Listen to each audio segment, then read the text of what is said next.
ஏசப்பா, இந்த நாளிடம் இந்த புது வருடம் பிறந்த இந்த 2ஆம் வாரம் சிறுவர் ஜெபத்தை நீங்கள் காண செய்த உங்களுடைய இரக்கத்திற்காக தயவுக்காக நன்றி ஆண்டவரே. ஏசப்பா, இதை ஆரம்பம் முதல் முடிவு வரை இந்த ஊழியத்தை நீங்கள் நடத்தி தரும்படி வைக்க போகிறதுக்காக உங்களுக்கு நன்றி ஆண்டவரே. வந்திருக்கிற ஒவ்வொரு பிள்ளைகளையும் ஆசீர்வதிங்க. வர தடப்பட்ட பிள்ளைகளையும் கொண்டு வாங்க ஆண்டவரே. ஏசப்பா, இந்த ஊழியத்தை நாங்கள் ஏதோ கடமைக்கென்று செய்யாதபடி ஏசப்பா, உமக்கென்று நாங்கள் உத்தமமாய் இந்த ஊழியத்தை செய்யும்படி வைக்க போகிறதுக்காக உமக்கு நன்றி ஆண்டவரே. ஒவ்வொரு பிள்ளைகளும் இந்த இடத்துல இருந்து நீங்கள் ஆசீர்வாதமாய் கொண்டு போய் நிற்கும்படி வைக்க போகிறதுக்காக உமக்கு நன்றி ஆண்டவரே. ஏசப்பா, இந்த பிள்ளைகள் எல்லாரும் எங்களுடைய பேச்சுக்கள் எல்லாம் கேட்டு உம்முடைய வார்த்தைகளெல்லாம் கேட்டு உயர்ந்த இடத்துல நிற்கும்படி வைக்க போகிறதுக்காக உமக்கு நன்றி ஆண்டவரே. மீதி இருக்கிற நேரங்களையும் காலங்களையும் உடைய கருத்தில் ஒப்புக் கொடுக்கிறோம். இயேசுவின் மூலம் ஜெபிக்கிற நல்ல பிதாவே. இன்னைக்கு நம்ம பார்க்க போற அதிகாரம் ஆதியாகமம் 37 மற்றும் 38. இந்த அதிகாரத்தில் நம்ம யாக்கோபுடைய சந்ததியின் வரலாறு தான் பார்க்க போகிறோம். யாக்கோபு தன்னுடைய தகப்பன் தங்கியிருந்த கானான் தேசத்தில் குடியிருந்தான். அப்போது யோசேப்பு 17 வயது சிறுவனாக இருந்தான். யோசேப்பு தன்னுடைய சகோதரர் கூட ஆடு மேய்த்துட்டு இருந்தான்.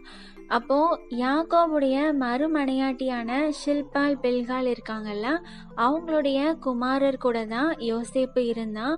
அவங்க கூட இருந்து அவங்க செய்கிற துன்மார்க்கத்தை எல்லாத்தையும் தன்னுடைய தகப்பன் கிட்ட சொல்லி வந்தான். யாக்கோபு முதிர் வயதாக இருக்கும்போது யோசேப்பு பிறந்ததுனால யாக்கோபு மற்ற குமாரரை காட்டிலும் யோசேப்பை அதிகமாக நேசிச்சான். அதனால மற்ற குமாரர்கள்லாம் தன்னுடைய தகப்பன் யோசேப்பு மேலே மட்டும் அதிகமாக பிரியமாக இருக்கிறதுனால யோசேப்பை பகைத்தாங்க. அந்த சமயத்தில் யோசேப்பு ஒரு சொப்பனம் கண்டு அதை தன்னுடைய சகோதரனிடத்தில் சொல்கிறான். அதை கேட்டதும் அவங்க அவனை இன்னும் அதிகமாக பகைத்தாங்க. அது என்ன சொப்பனம் அப்படின்னா, யோசேப்பு சொல்கிறான், நாம் வயலில் அறுத்த அரிகளை கட்டிட்டு இருக்கும்போது என்னுடைய அரிக்கட்டு மட்டும் நிமிர்ந்து நிற்குது, உங்கள் அரிக்கட்டுகள் எல்லாம் என்னுடைய அரிக்கட்டை சுற்றி வணங்கி நிற்குது அப்படின்னு சொல்கிறான்.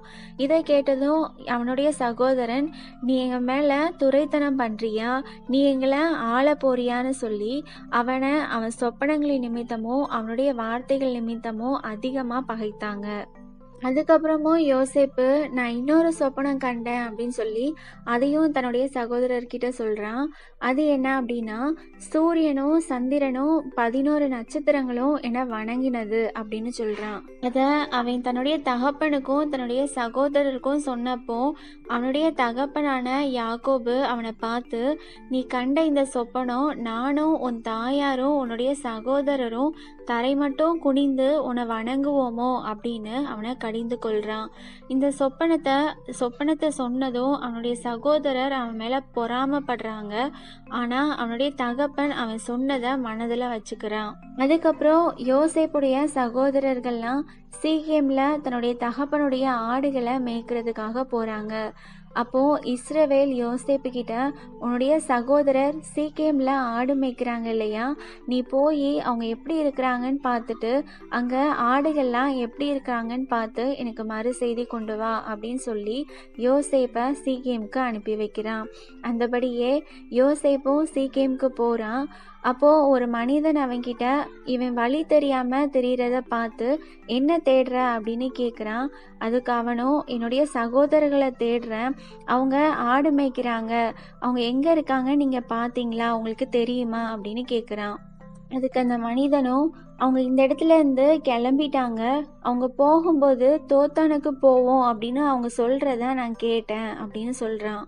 அப்போது யோசேப்பும் தன்னுடைய சகோதரரை தொடர்ந்து போய் அவங்கள தோத்தானில் கண்டுபிடிக்கிறான். யோசேப்புடைய சகோதரர்கள் யோசேப்பை தூரத்தில் பார்த்ததுமே அவங்க தங்களுக்குள்ள யோசேப்பை கொலை செய்யும்படி சதி யோசனை பண்ணுறாங்க. இதோ சொப்பனக்காரன் வாரான், அவனை நம்ம கொன்று இந்த குழியில் போட்டு ஒரு துஷ்ட மிருகம் அவனை பட்சித்ததுன்னு சொல்லுவோம், எப்படி இவனுடைய சொப்பனங்கள் எல்லாம் முடியுதுன்னு பார்ப்போம் அப்படின்னு பேசிக்கிறாங்க. ரூபன் இதை கேட்டதும் அவனை அவங்க கைக்கு தப்புவித்து அவன் தகப்பனிடத்துல திரும்பியும் கொண்டு போகணும் அப்படின்னு நினைக்கிறான். அதனால ரூபன் அவனுடைய சகோதரர்கள்கிட்ட, அவனை நம்ம கொலை செய்ய வேணாம், நீங்கள் இரத்தம் சிந்தல் ஆகாது, நீங்கள் அவன் மேலே கை வையாமல் அவனை வனாந்தரத்தில் இந்த குழியில் போட்டுடுங்க அப்படின்னு சொல்கிறான். இவ்விதமா ரூபன் அவனை அவங்க கைக்கு தப்புவித்தான். யோசேப்பு அவனுடைய சகோதரர் இடத்துல வந்து சேர்ந்த போது யோசேப்பு உடுத்தியிருந்த பலவர்ண அங்கிய அவங்க கலத்தி அவனை எடுத்து அந்த குழியில போட்டாங்க. அது தண்ணி இல்லாத வெறும் குழியா இருந்துச்சு. அதுக்கப்புறம் அவங்க போஜனம் செய்யும்படி உட்காந்துருந்தாங்க. அப்போ அவங்க கண்களை ஏறெடுத்து பார்க்கும்போது கீலேயாத்திலிருந்து வர இஸ்மவேலருடைய கூட்டத்தை பார்க்குறாங்க. அவங்க எகிப்துக்கு கொண்டு போகும்படி கந்த வர்க்கங்களையும் பிசின் தைலத்தையும் வெள்ளை போலத்தையும் ஒட்டகங்கள் மேல ஏற்றி கொண்டு வந்தாங்க. அப்போ யூதா தன்னுடைய சகோதரர்கிட்ட நம்முடைய சகோதரனை கொன்று அவன் இரத்தத்தை மறைப்பதனால நம்மளுக்கு லாபம் என்ன, அவனை இந்த இஸ்மவேலருக்கு விற்று போடுவோம் வாங்க அப்படின்னு சொல்றான். அது மட்டும் இல்ல, நம்ம கை அவன் மேல படாது இருக்கணும், அவன் நம்மளுடைய சகோதரனும் நம்முடைய மாம்சமுமா இருக்கிறான்ல அப்படின்னு சொல்றாங்க.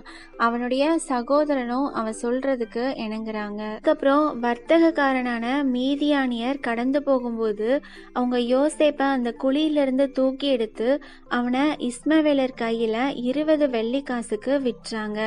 அவங்க யோசேப்பை எகிப்துக்கு கொண்டு போறாங்க. அதுக்கப்புறம் ரூபன் அந்த குழி இருந்த இடத்துக்கு திரும்பி வந்து பார்க்கும்போது அங்க யோசேப்பு குழியில இல்லை அப்படின்னு தெரிஞ்சதும் தன்னுடைய வஸ்திரங்களை கிழித்து கொண்டு தன்னுடைய சகோதரன் இடத்துக்கு திரும்பி வந்து ஐயோ இல்லையே அப்படின்னு சொல்றான். அவங்க யோசேப்புடைய அங்கியை எடுத்து ஒரு வெள்ளாட்டு கடாவை அடித்து அந்த அங்கிய இரத்தத்தால தோய்த்து பல வர்ணமான அந்த அங்கிய தங்களுடைய தகப்பன் இடத்துக்கு அனுப்பி இதை நாங்க கண்டெடுத்தோம், இது உங்க குமாரன் அங்கியா இல்ல பாருங்க அப்படின்னு சொல்லி கொடுக்கறான். யாக்கோபு அதை பார்த்ததும் இது என்னுடைய குமாரனுடைய அங்கி தான், ஒரு துஷ்ட மிருகம் அவனை பட்சித்து போட்டது, யோசேப்பு பீருண்டு போனான்னு சொல்லி புலம்பி தன்னுடைய வஸ்திரங்களை கிழித்து தன் அறையில ரெட்டு கட்டி கொண்டு அநேக நாள் தன்னுடைய குமாரனுக்காக துக்கமா இருந்தான்.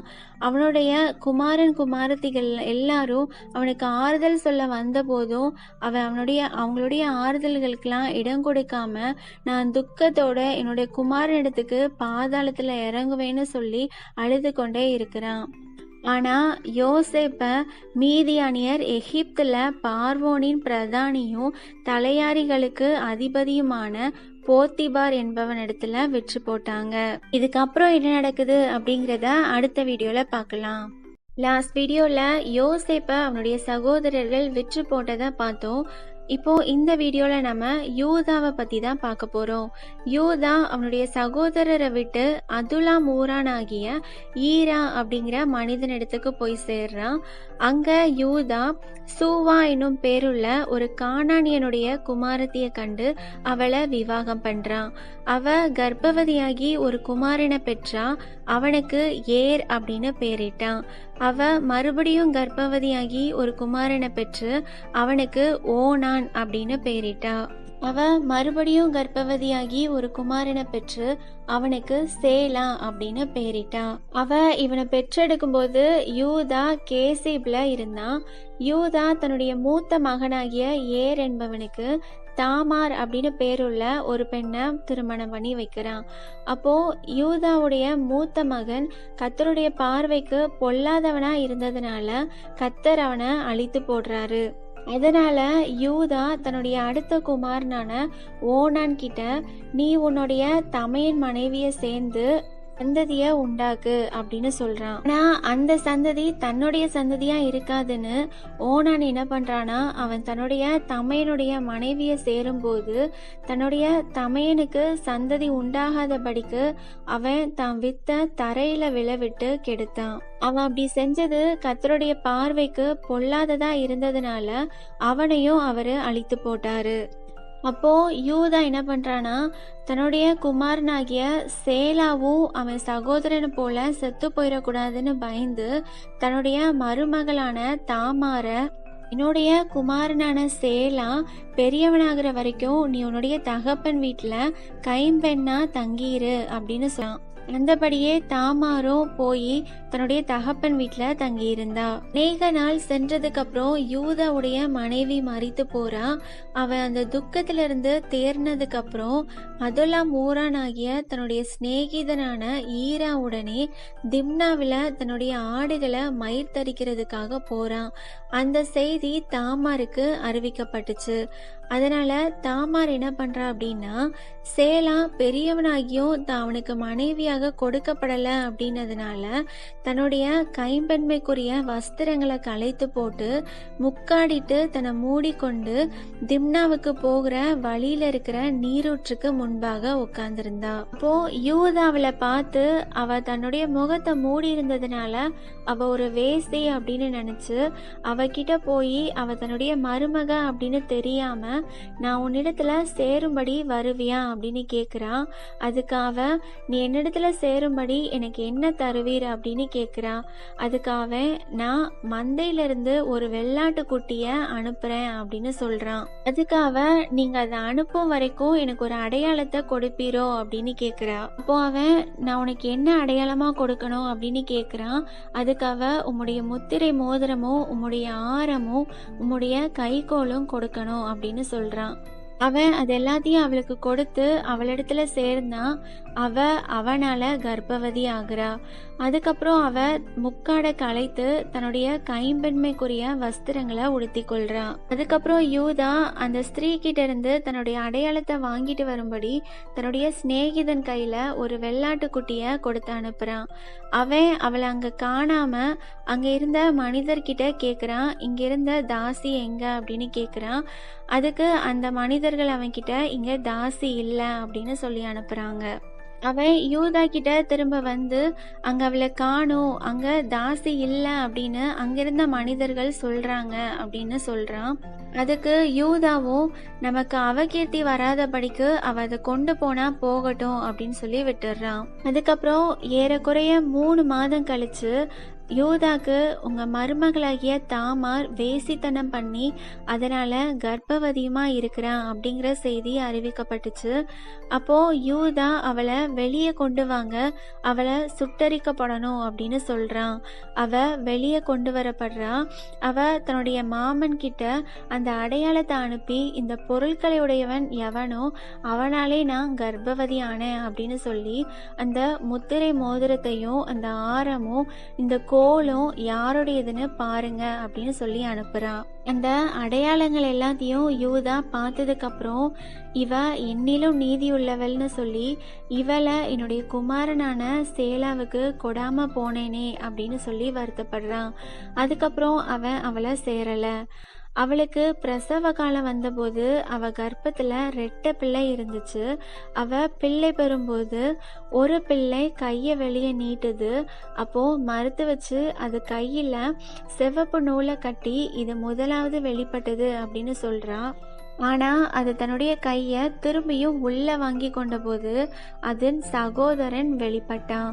அப்போ அவ நீ மீறி வந்ததென்ன, இந்த மீறுதல் உன் மேல நிற்கும்னு சொல்லி அதனால அந்த குமாரனுக்கு பாரேஸ் அப்படின்னு பேரிட்டா. அதுக்கப்புறம் சிவப்பு நூல் கட்டியிருந்த அவனுடைய தம்பி வெளிப்பட்டான். அவனுக்கு சேரா அப்படின்னு பேரிடப்பட்டது. இந்த வீடியோல நம்ம யூதாவை பத்தியும் யூதாவுடைய குமாரர்கள் பத்தியும் பார்த்தோம். இனி அடுத்த வீடியோல யோசேப்பு தன்னுடைய சகோதரனால விற்கப்பட்ட யோசேப்பு எங்க இருக்கிறான் அப்படிங்கிறத அடுத்த வீடியோல பார்க்கலாம்.